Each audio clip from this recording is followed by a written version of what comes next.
পৃথিবীতে সবচাইতে শ্রেষ্ঠতম দোয়ার স্থান হলো মা বাবা।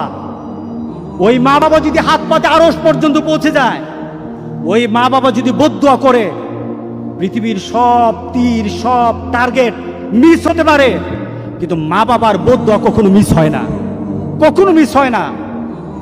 আর সন্তান মা বাবার জন্য যখন দোয়া করে, পৃথিবীর কোনো হুজুর, পৃথিবীর কোনো বুজুর্গ ব্যক্তির দোয়া কবুলের ব্যাপারে সন্দেহ থাকতে পারে, কিন্তু সন্তান যখন মা বাবার জন্য দোয়া করে, এই দোয়া আল্লাহ ফেলে দেয় না।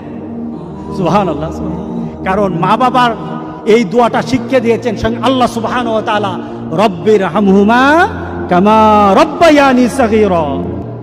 আপনি কবরে থাকবেন, আপনি প্রত্যেক নামাজে আপনার সন্তান দোয়া করবে আপনার জন্য, রব্বির হামহুমা কামা রব্বায়ানি সাগীরা। পড়েন, মা বাবার জন্য দোয়া করেন প্রতি নামাজে বলেন মা বাবার জন্য, রব্বির হামহুমা কামা রব্বায়ানি সাগীরা। আপনি দোয়া করেন, দেখবেন আপনার দোয়ার কারণে আপনার সন্তান আপনার জন্য দোয়া করছে। আপনাকে আল্লাহ যেন এমন সুযোগ করে দেয়, এমন কুলাঙ্গার সন্তান যেন আমাদের সন্তানগুলো আল্লাহ না বানায়। সবাই বলেন আল্লাহুম্মা আমিন।